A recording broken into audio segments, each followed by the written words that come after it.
All right, I think we're good to start. Well, welcome everybody to this masterclass on Killboxes.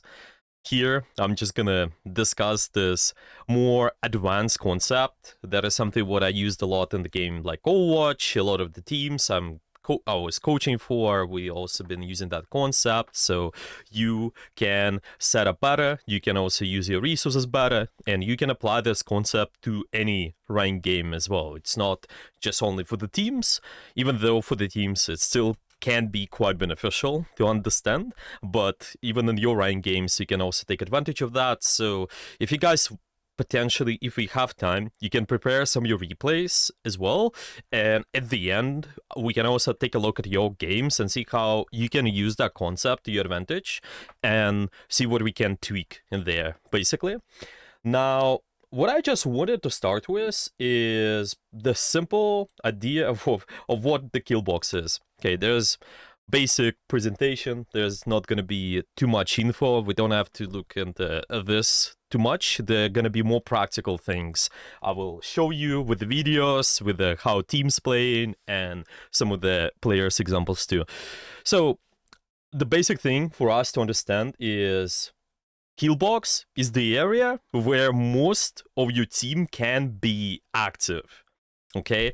And there are two things which are really important. First off, most of your team, that is really important thing, because a lot of times people would ask me where I could be fighting. Yeah, could I be potentially be still active in the kill box even though there's one teammate who is not present? Maybe there's someone who is flanking in another area, and a lot of times the answer to this question is yes, you can be active. A lot of times we can even be baiting in enemies in our kill box when we at disadvantage. We can be 4v5 or we can be 3v5 and still technically create an advantage in the kill zone, because you can create a 3v2 scenario suddenly with just the other members who pushed you really hard, or maybe there's just gonna be 3v3 fight, which is also okay a lot of times if we understand that concept.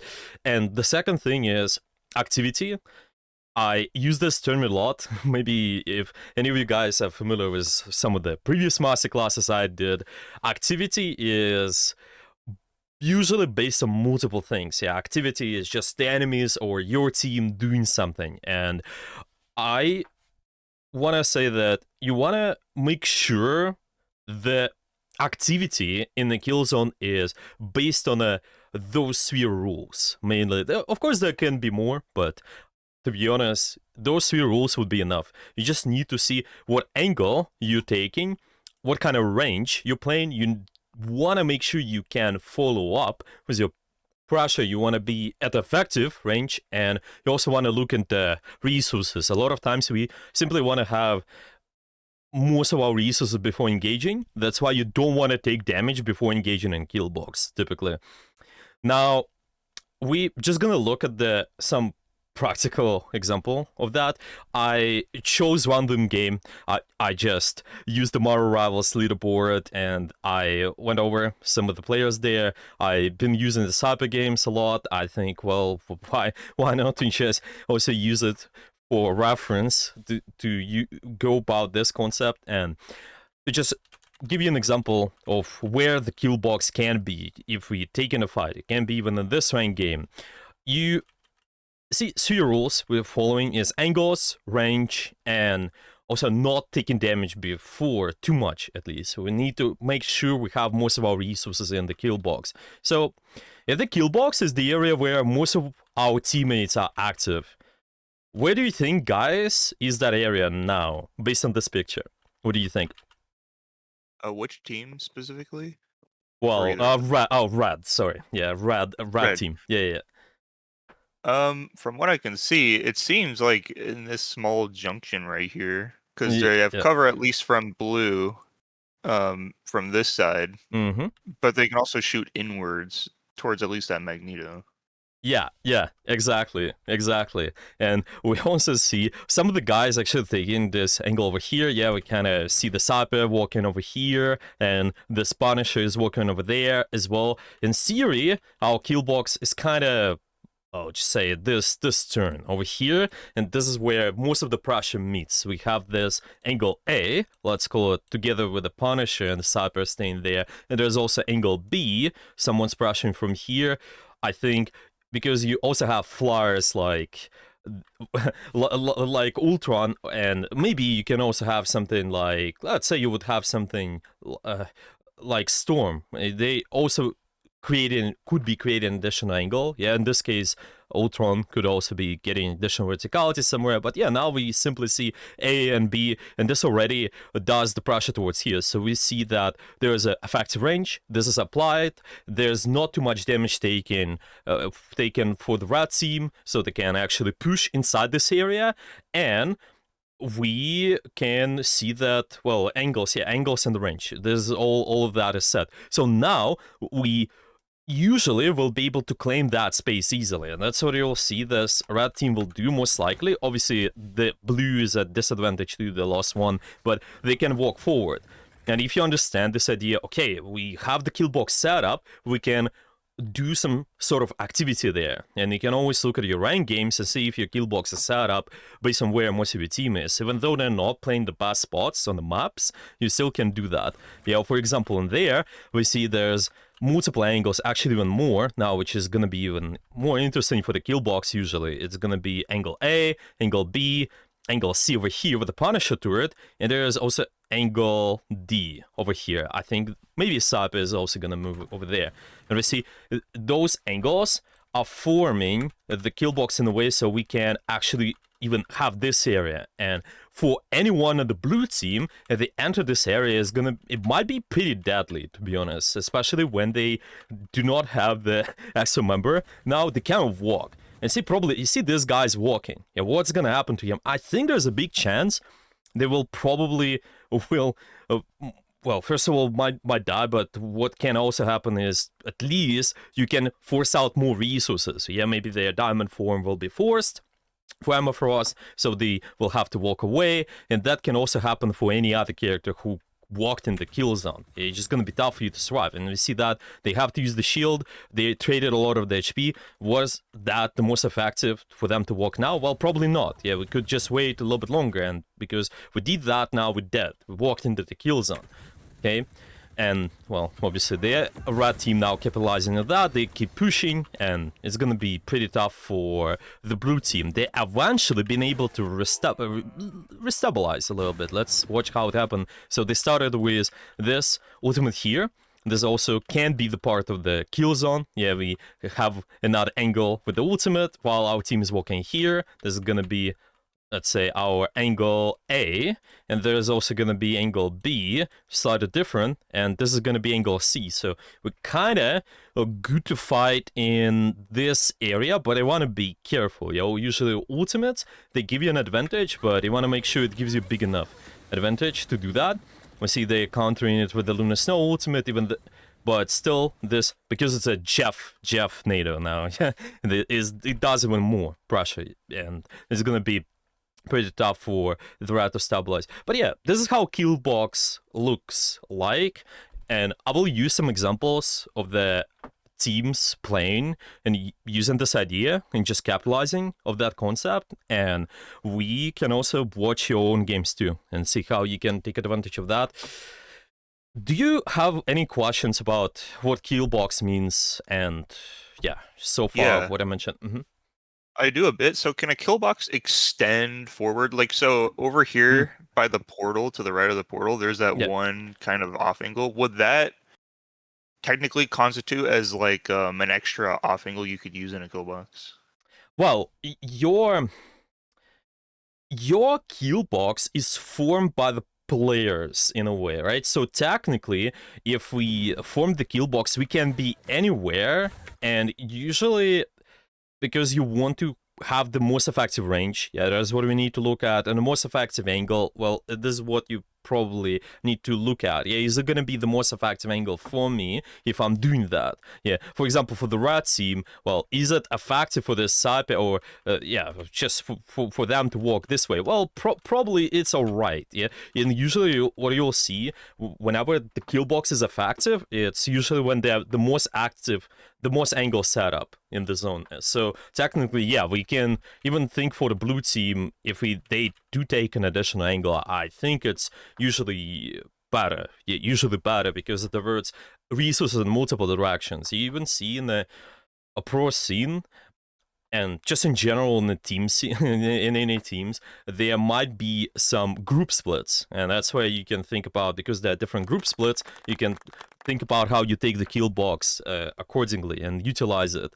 Okay, so this sort of stuff. So does it answer the question? Because this is kind of silly concept, yeah, and you can basically be anywhere. Just look at if your characters are applicable there, and if the situation actually allows you to do so too. Yeah, because sometimes you can judge the situation different way. Like this player there, they went forward. Maybe they thinking that the blue team, they are ready to push from this angle A, but this is not true. Your pressure should be synchronized in the zone.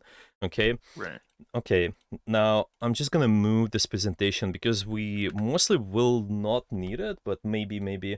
Okay, actually I can keep it just over here, and we're just gonna use some of the teams examples a little bit more. Okay, let's go on. I think we will use this here. Okay, I don't have any replays because most of the players tags are private, so it's not possible to watch directly, it seems, but at least we have the videos from my Rivals Ignite. There is a tournament. I just picked some good games, in my opinion, some interesting situations as well. We can just go over those a little bit more. And let's watch this first one. Okay. Can give a good example of what the kill zone can do, or kill box, just whatever we can think about. Okay, so okay, let me just remove the sound real quick. Okay, we're starting on, let's just go back a little bit, because there's been pretty big fight on the point for both of the teams, and then afterwards they kind of look to stabilize. Okay, so this has been the fight for this objective. I think the blue team been able to win this. We'll talk about this part as well later. And afterwards, the red actually did set up pretty good the kill zone. They been able to just set up as much angle as possible, try to go from different places and have the good range, good angle, and there's been not too much damage taken before you get in the kill zone. Especially for any dark character, it's so important, or brawl character, it's so important to just do not take damage before you enter in the kill zone. That's what a lot of people struggle with. That's why there's some misconceptions, in my opinion, about how some comps counter other comps. This is not true. If you maybe read into fundamentals a little bit more, and there are also some good presentations on that too. There are a few good coaches. They have been researching this a lot, and in reality, any comp can play in any comp. You just need to adapt your play style, and you need to understand what kind of space you're using, and understand how do you set up your kill box correctly. So if we're looking at this red, they have some of the stationary characters. More kind of one group is going to be moving with Magneto, and the second group is more mobile with a Psylocke, with the Captain America and Star-Lord, maybe. Because Star-Lord can also be on their own angle too, I think. So you can kind of have those three groups already. And the general rules for you to understand how you fight in a kill zone is just answer two questions. Understand, are enemies actually walking in the area where we can punish, and are they opposing a threat? And then you gotta be going really active. You can do something, you can just try to punish that real quick. And especially with that composition, this is something you can do. You can set up your kill box and say, okay, is there any activity going on based on two questions? Yep. Are they walking? Are they opposing a threat? Okay, let's watch. So the blue team, they're kind of sitting on this area, which is common. Yeah, we just need to do a little bit more poke damage before the fight. And there's not too much setup going on, to be honest, which I probably would like them to do, because we need to scout what the enemy team is doing, but also secondary, you want to fight the angles back, you want to push them back a little bit more, so it's not as easy to set up the kill box on you.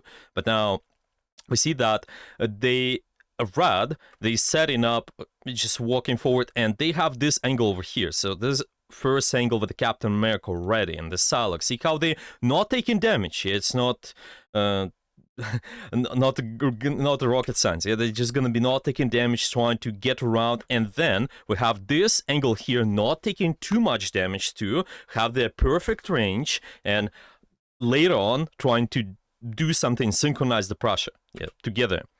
Okay, so actually we see, I think Star-Lord is also with them at the moment, but yeah, this angle dives in, and the rest of these guys, even though we cannot see it properly in the replay, they're also going to be pushing, they're going to be taking space, and you see the Amorphos trying to counter that, but it's going to be tough. Yeah, the Tanuki at the end, they able to get a kill on Necros, and afterwards, this space is kind of won. And because they want the space, now the enemy team, they have to rotate, and we just have to reset up. Yeah, we have to do something different.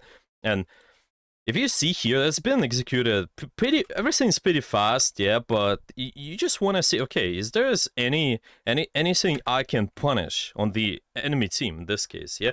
And in here we can clearly see it. There's been some walking in the area, yeah, there's currently the Invis woman, they're walking in the area, and they also can be opposing a strat in a way that they indirectly, if we just dive in anyone, like, let's say, any of their DPS, for example, which is not the easiest thing to do. Yeah, at least what this Wiz Women will do, they will try to support that. So we need to delete that first. That's one of the easiest targets for us as well, more stationary, and we can afterwards just try to take the space because of it. Yeah, it seems that the blue team, they tried to counter it in a way with the Venom push, but it didn't help them out.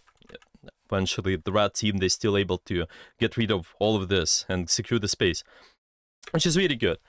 Okay, so this is one of the good examples of the kill box. I'm also gonna show some bad examples too, and later on we can look at your replays too.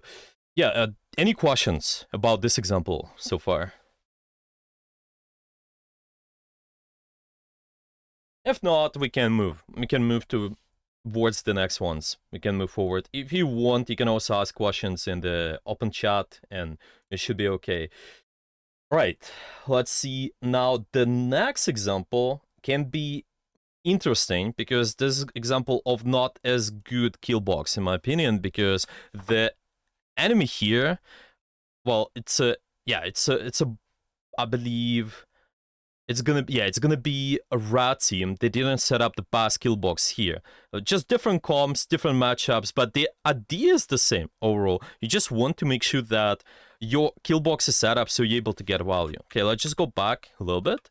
Okay, it's gonna be around here. This is when the blue team is resetting, and the second point is kind of in the favor of envy at the moment. Yeah, they have been pushing the blue team really, really hard, the Soul team, and because of it, they can be potentially extending the pressure a little bit more forward, pushing a little bit more, even more. But at the end, you see what envy is gonna try to do. They will try to set up their Storm ultimate over here, and it didn't work quite well. It just, there's not too much value, even though it feels like we forced a lot of resources, but I think we could have done even more. So how that could be possible? Well, if we just follow those two rules and understand, are the enemies actually walking in the area where we can punish? Yeah, are they existing in the area where we can punish? And we can look, if we look at it now, I think the rest of the Storm teammates, they're pretty far. I think it's going to be really difficult for them to capitalize on what they are doing. And they are also not opposing too much sweat too, right? They kind of just exist in there, yeah?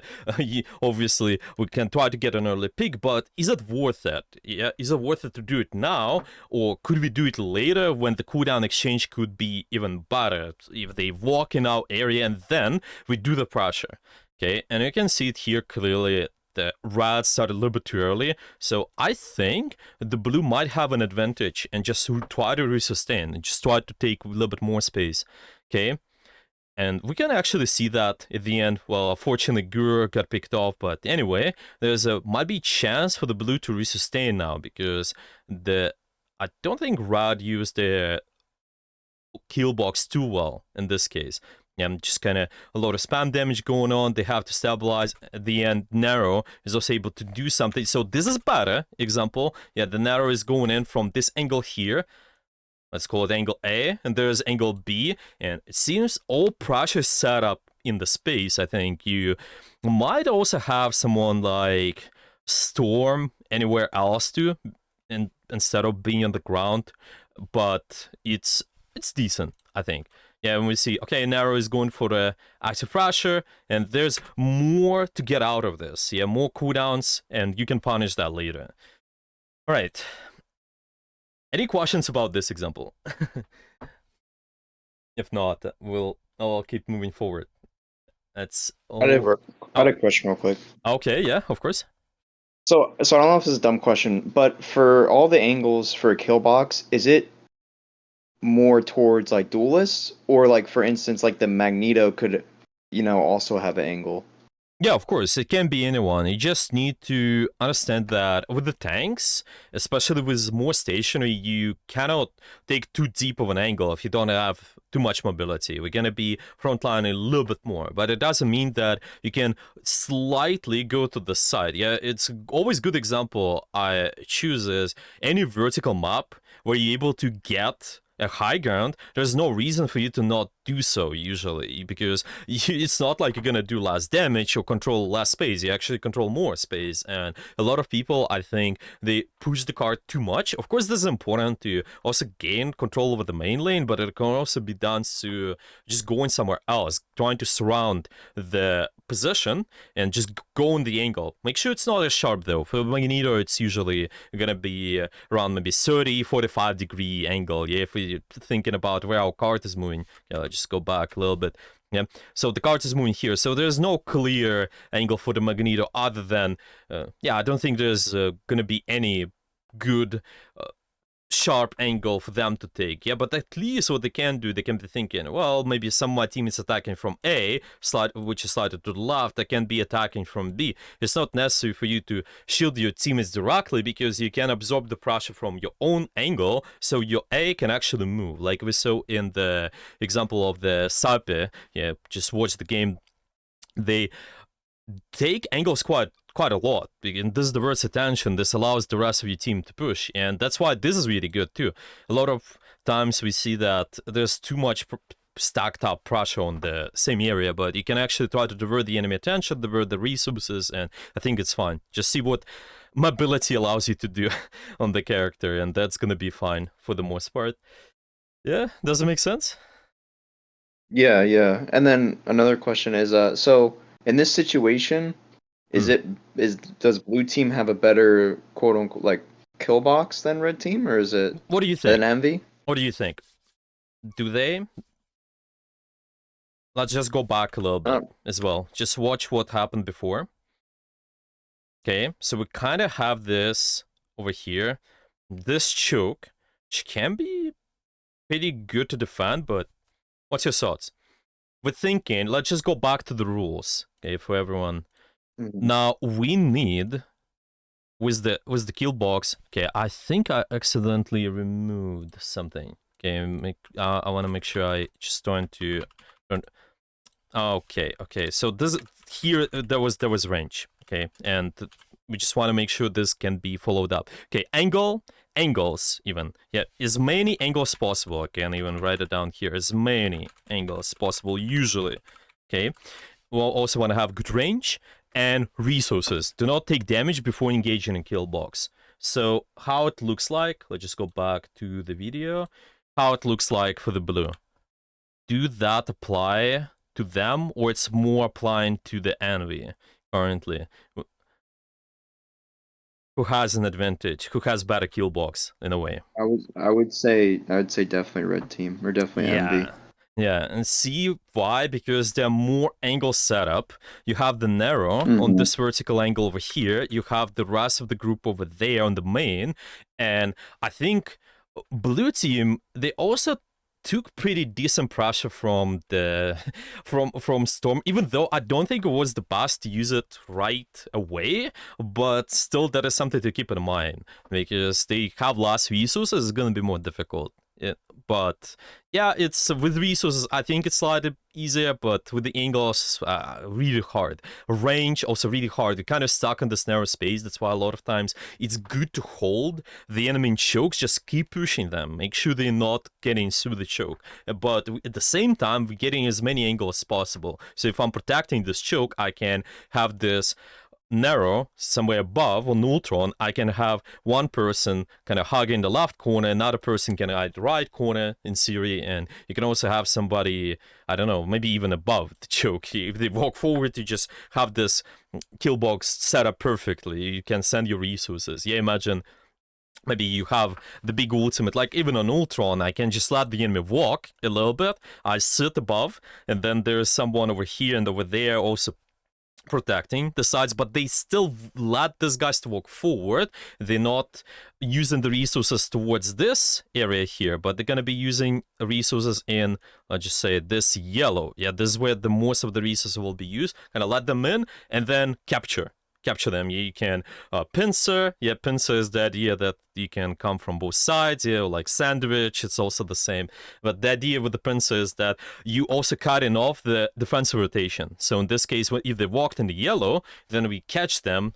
In this case, can be this vertical angle, for example, and people from the left, right, the main, stuff like that. So it's usually even better this way for the kill zone. You just don't want to be using resources right away. Make sure the enemies are walking, they are posing a threat in a way. It's going to be fine most of the time. Yeah, like here, that's why for the narrow, it actually got even more value, in my opinion. Also, watching the angle is really important, because the enemies, they will constantly try to set up their own kill box too. You see the Halas going over here, okay, but they receive a little bit too much pressure because there's also this angle, which is not as active, maybe. Oh, well, even though they would be active, still might be hard for the Hala, but the Red have to watch out for that. The Red have to watch out so they're not getting surrounded from multiple sides and just get rid of the whatever. Whoever is opposing the biggest threat. Okay, that's why you can see that even now, because Killbox can be anywhere. It can be this space here, slided to the front. Yeah, this is where most of my team is attacking, but it can also be slightly to the back as well, because we also have a decent range to attack this area too.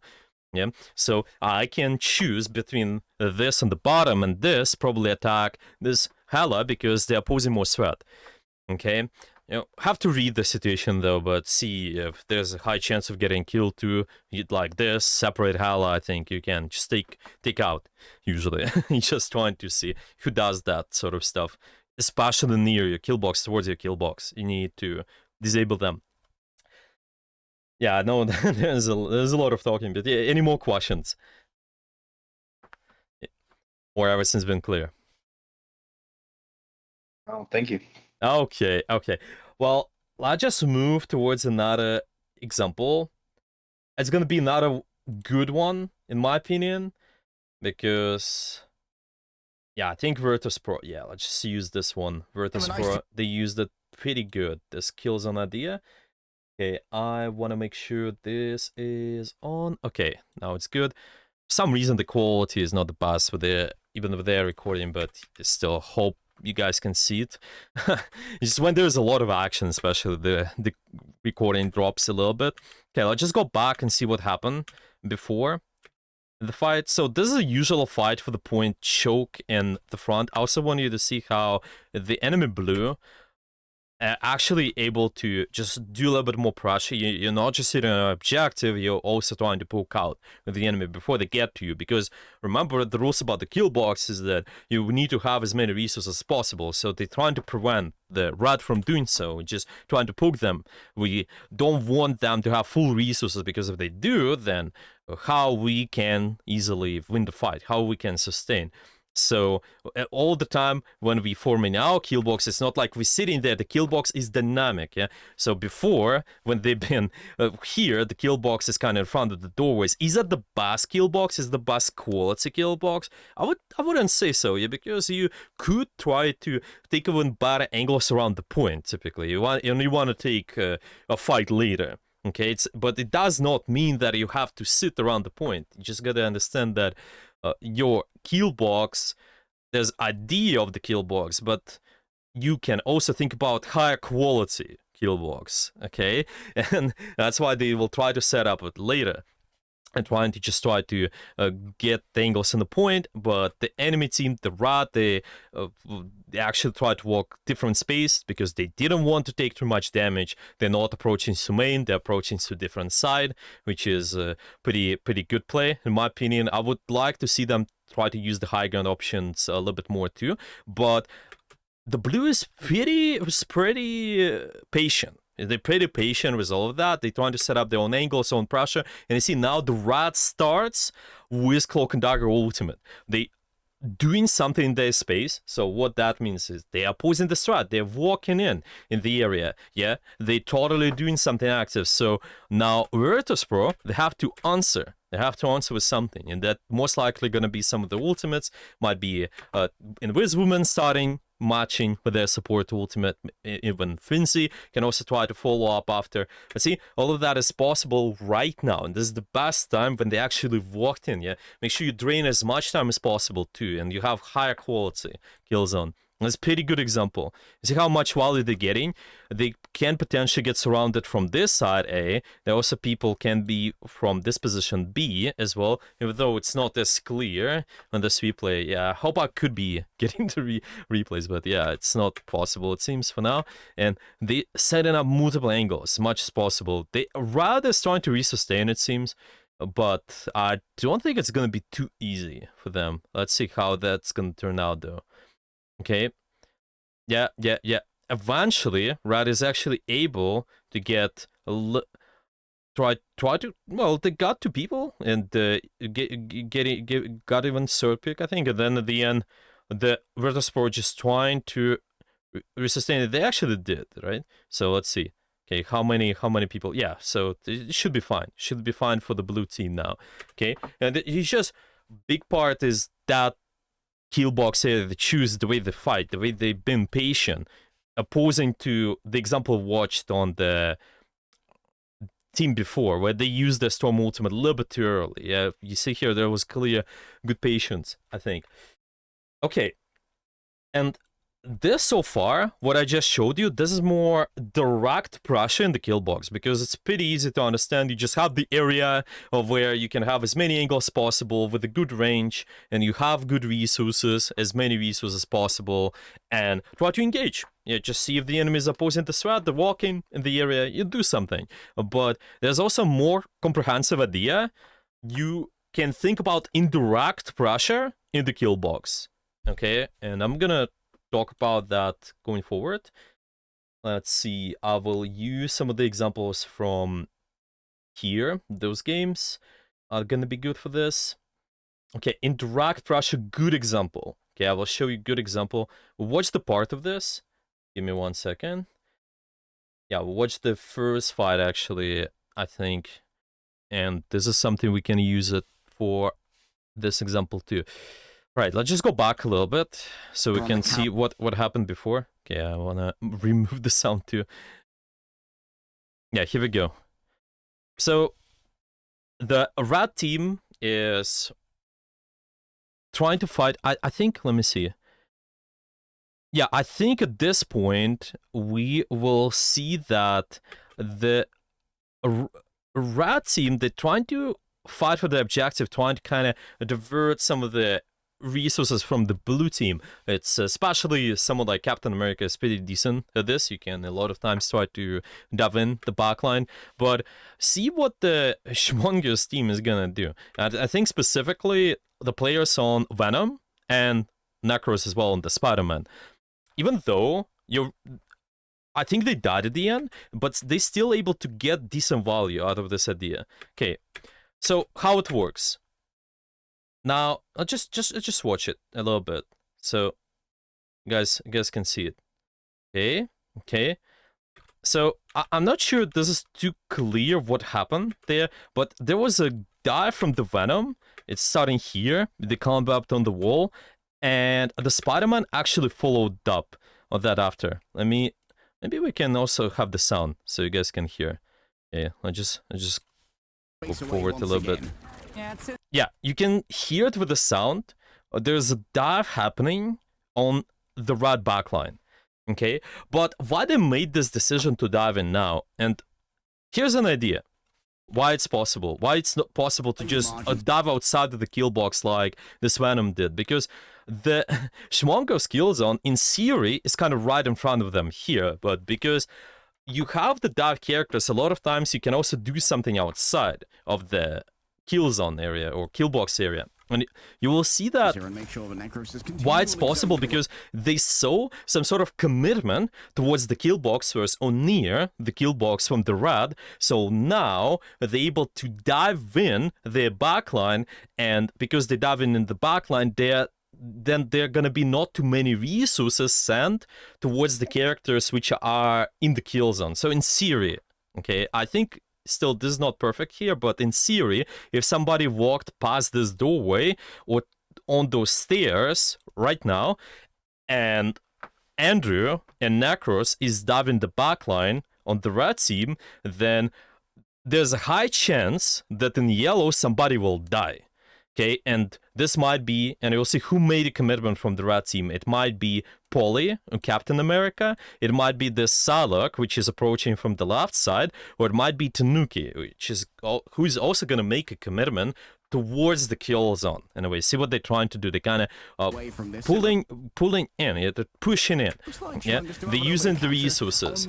So Andrew recognizes that, and the Necros are also gonna recognize that, and they will try to dive in. Okay, sorry, let me just do this real quick. Okay, yeah. So Tanuki is committing, and now, even though Necros dies, the resources are not going too much towards Tanuki. And see, look at the kill feed. I think he's gonna die right after. And there's also Polly who's gonna die too, because they used their resources before, slightly.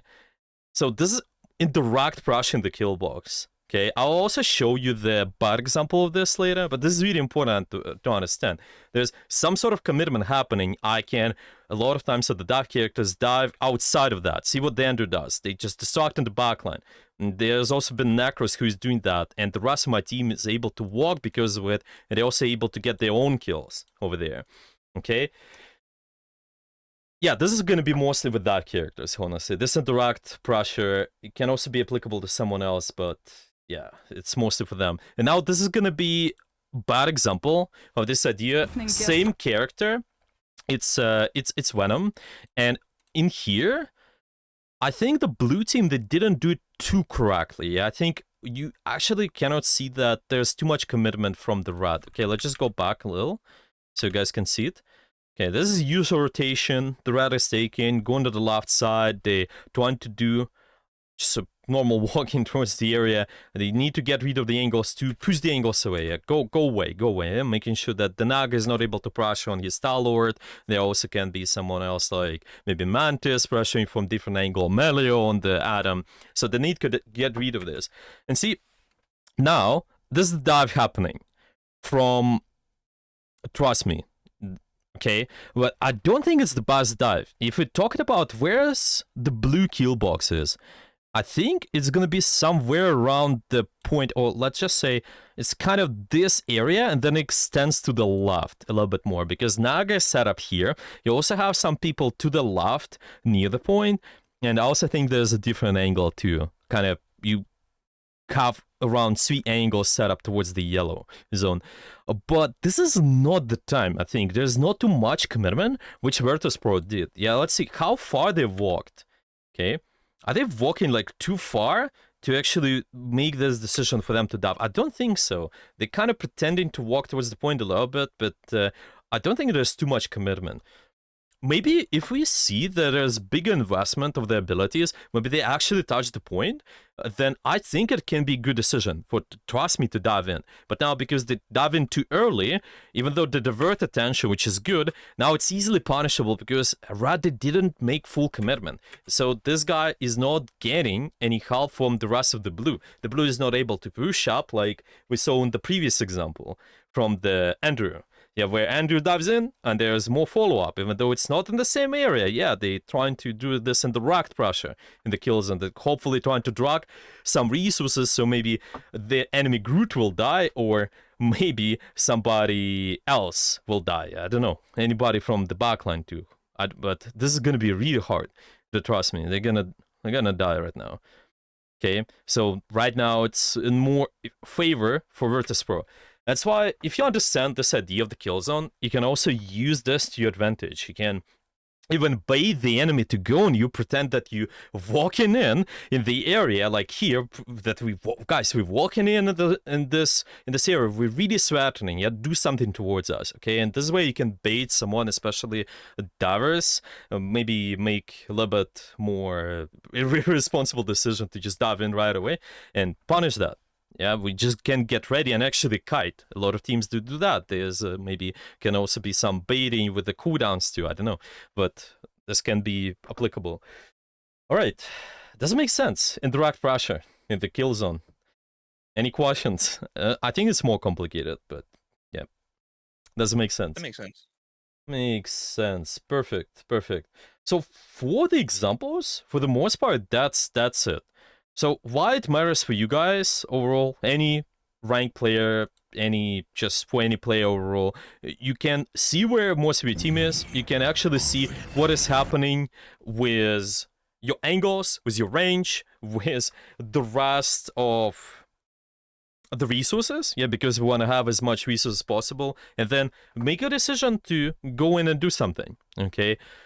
Well, we still have time. Maybe 20 random replay. Can you guys send me anything? Or I can just choose anything out of the What You Use channel too. You can send it in the chat if you want. Yeah, I see there are some replays from yesterday. There are also some replays from maybe today. What You Use Bronze to Diamond. Yeah, I can just pick anything. You guys send me one and we can just see how this idea can be applicable to your game. I put one in chat. Okay, perfect. I think let's just, whoever is the fastest, it's gonna be the best. Oh, really good example. Because you on the Hulk, it's gonna be a lot of indirect pressure as well. And you can definitely use it to your advantage, but if not, you can at least fight in the same area. There can be two ideas. Directly fighting the kill zone or indirectly. Okay, so let's see. There definitely gonna be times when you can fight indirectly and do something towards other guys. Okay, are you Thor's armpit or? I'm a Slime and Graham. Oh, okay. Okay, I didn't read. Yeah, slime. Okay, perfect. Oh yeah, I didn't know. For some reason, didn't notice the Bruce banner. Okay, let's just start with this Central Park. Pretty good map too, because I think you have decent amount of verticality, so we can definitely try to do something about it. We on attack, so it's gonna be different. You have to make sure you set up your kill zone first a little bit more. For attackers, it's gonna be harder typically. For defenders, they have more time to set up, but it doesn't mean that you attackers, you cannot just push them away. You cannot set up your own angles. Yeah, on kill zone, it's just gonna be slightly harder. Okay, we see the poke damage. I think that's fine. Kind of just going in for maybe random hits on your stuff as well. Just try to make sure that we see them a little bit. But see, this is what I mean. When the fight starts, we want you to divert the attention and make sure you have an extra angle with full resources. And see, your problem, out of all the rules we discussed, is probably resources and angles. Okay, so we at the fun range. Yeah, we good to fight. But what if we could be somewhere even over here, or I don't know, you just somewhere over here? I think it's even more beneficial if you take the high ground, and then afterwards you kind of sit. Yes, you've done some good damage before, but then when the enemy team's opposing the threat, they walk in. What if I walk now, and it's gonna be much easier for me to apply pressure because I didn't take too much damage from unnecessary space. See, this is not our kill zone, right? We're not controlling that. We're not setting up the pressure in that area. The kill zone is over here. So you have two choices. Are you doing indirect or direct pressure? Okay, and in this case, I don't think it's gonna be too easy to do indirect. Yeah, if you go after this guys, might be tough for you. Maybe you can deal with the flyer in a way. We can kind of jump in the flyer, maybe just get them on the ground, but I think it's tough. Overall, I would choose probably fight this. Yeah, this is more, it's probably slightly easier for now, and then when your team is fighting, because you have the full resource, it's gonna be easier to get value. You're gonna be diverting the attention. Yeah, able to you sustain later, but it's just something to think about. Okay, now we walk forward, take the space. This way you can actually try to first set up. Yeah, perfect. So see, you setting up, and from now we can think about the patience. Yeah, where our kill zone is moving. So you have to scout, you have to see what my team's doing. You have someone over here, you also have this over here, and it seems like this person walks in our kill zone. Okay, and this is a tricky part, because you can fight this person, but you can also do your own pressure on those guys, so this person will die. What do you think is better to do in here? Yeah, I would probably say focus on the left, the entire team over here. Let the rest of the team take out that Thor by themselves. But why? Why it's better to focus on the left? So that their kill, so that we aren't we're not expending as many resources killing one person, rather than them expending more resources dealing with me, that kind of thing. Yeah. I think you're right. You probably would fight for the left, right? But see, you also want to look at the important factor too. If this guy walks too much forward, okay, let's say they are even more extended towards this, let's put it this red, then these guys will not be able to follow up on this guy's push too much. Yeah, let's say if the general rule is, if there's no follow-up, then you don't have to fight them. But if there's a follow-up, then yes, you fight them. So I think for now it could be good, probably, because let me see the line of sight as well. I think there should be decent line of sight to support this. Yeah, but if they get even more away on the left side, maybe it's not too necessary. But for now, it could be fine decision. Yeah, and with this is definitely, yeah. But this is definitely probably make the right decision to jump them later if they commit even further this way. Yeah, so see, this is what I mean. You just have to look at the dynamic sedation. Yeah, like in Syria, where we're starting to make the decision. So it's kind of starts here. Okay, we can look at once we jump, yeah. And then this guy's committing, okay. So probably fight their backline now is a fine decision, but then you see them going even further, you jump away instantly, and you go on him, yeah, because you're pretty fast. You can be anywhere with the Hulk. Your space so volatile. I engage here, just punch, okay, because this guy's getting follow-up. This guy's getting follow-up now. I just punch, in direct pressure. This guy is getting his resources forced out, and then I jump away. If I realize there's no follow-up, if there's no follow-up, I can fight this guy for free, because he's isolated. I can kill him whenever. That's how you can think as well.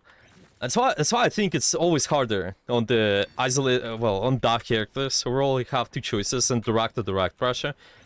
If it's easy, you always start with direct first, yeah, and then later on you can decide. Also for those times when you need indirect. But yeah, like for example now, I think if you're fighting, you see the problem is, for example here, I don't think it's too bad to maybe fight this, because the Hawk is committing towards our backline, and there's more potential for us to be useful towards these guys, but it's just how we do it. I think you can also look for slightly better setup, so there's not too much poke going on unnecessarily. Yeah, maybe we can try to, like we did, try to jump on over here and then try to set up the pressure this way so we can secure some of the resources. Maybe it's also just watching for the times when how you disengage too, so there's not too much poke going on. If you see, sometimes we're moving from this here to this. It's kind of more of a line engage. If we also looked at why was not ideal here, you move from A to B, so there's a lot of damage, right? Okay, right. We just have to set up. We just have to get the best angle possible, the range possible, and then you can fight. We just kind of fighting, but there's also gonna be time when you need to resustain, stabilize. So those guys are even more baited to do something in the kill zone. If you think about that, that's why a lot of tanks, they're necessarily wasting their resources too much. It feels like they always kind of have an urge to protect their team too much and save them, where I think a lot of times you don't need that. You can actually bait an enemy to make the action and don't scare them. But once they make the action, then you collapse with your full resources if you want. I think it's... why not? So, for example, here we could be stabilizing over here, and this guy walks, and then I can walk as well and maybe punish them. And there are also some other choices we can make to fight the other guys. But at least this is gonna be really good. Okay. Yeah, do any of you guys have any more questions about anything? I know I talked a lot about the kill zone, but yeah, we have lost minutes left. So maybe anything you guys want to ask related to the kill zones? Well, I guess because we went back like on the earlier examples, we had like teams with like 2 or 3 even groups where it was like dive with poke and like even a little brawl, I guess. Oh yeah. Like, would the kill boxes be like meshing together, or would you be trying to like get 2 separate ones going?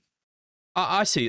Generally speaking, there's only one kill box. Okay, the kill box is still the area where most of your team does something. So you just need to understand what is your job on the Hulk. Is it directly pressuring the kill box, or you can indirectly pressure? So you kind of grab their resources, like we saw in here. We just deal with them, so they're not healing the Thor, who can they follow up on with the healing. Yeah, and because you grab their resources, they focus on you, and they supports this or dies, right?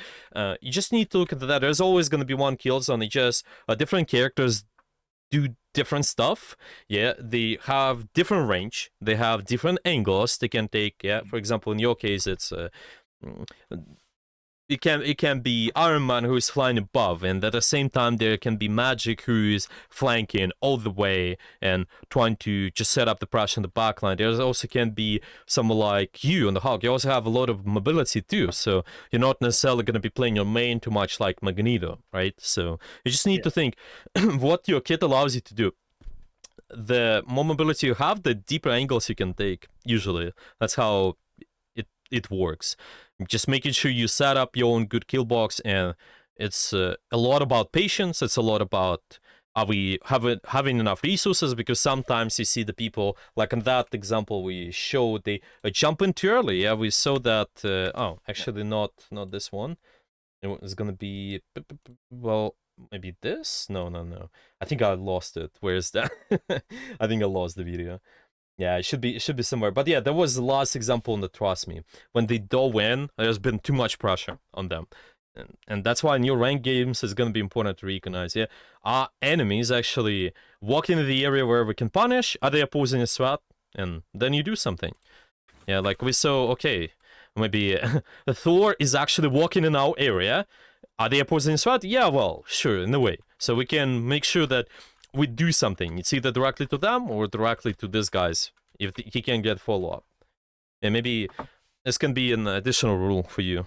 If they can get follow-up, you can do indirect pressure as well on the dive character, usually, because it can easily get out. If you play more stationary, I don't think it's a lot of times good idea. There can be some exceptions, but yeah, usually on the dive it's easier to do. That's how you can get value on the dive as well. Does it make sense? It sure does. Okay, perfect. Yeah, any other questions about anything?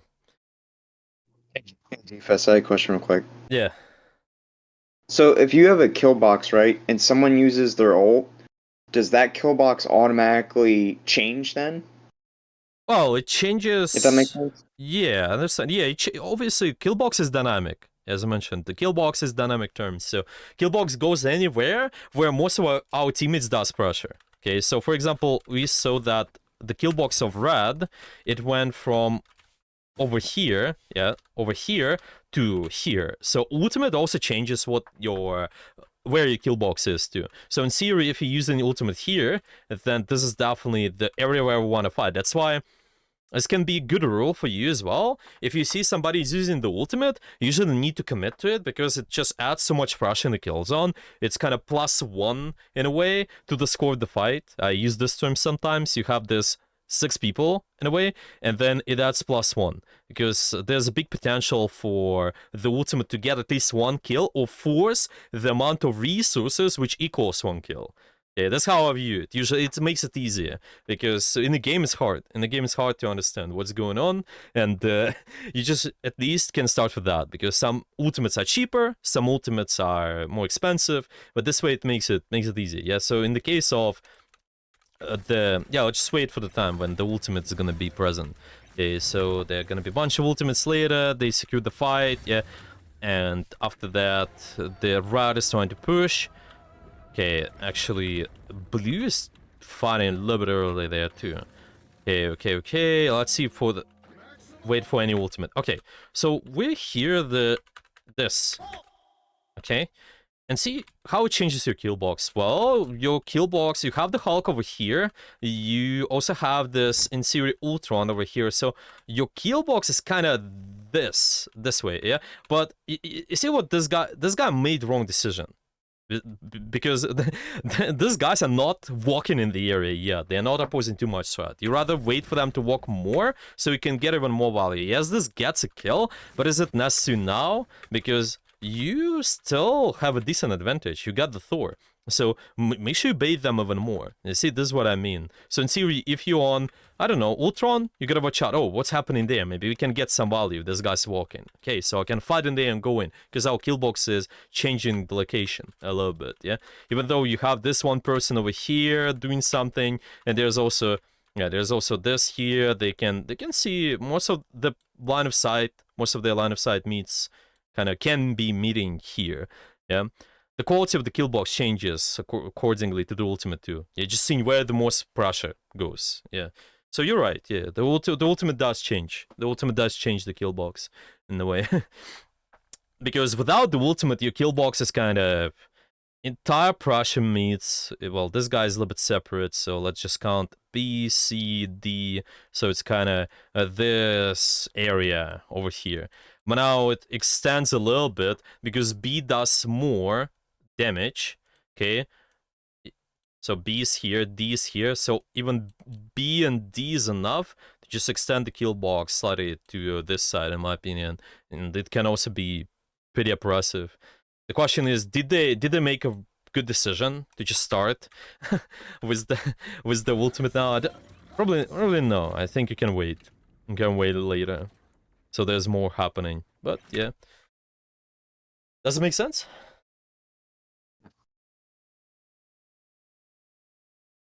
Yeah. Oh, any... Yep. It makes sense. Okay, perfect. Well, that's it for the most part on the kill zones. If we summarize, just follow... Now let's make sure the presentation is on. Okay, we need to understand that kill zone is all about where most of your team can be active. And activity is based on the angles. Make sure you have as many angles possible. Typically, you have a good range, resources. Kill box is dynamic thing as well. So you always want to watch where most of the pressure meets, and even stuff like ultimates, it changes the kill box too. But ideally, don't make sure you also look for the quality kill box. It doesn't mean that we have to, especially if you need to see him fight in non-freeable space, kind of, even though we have the most of our team there. But if you guys can communicate that, try to set up even a better kill box, usually it's good to do so.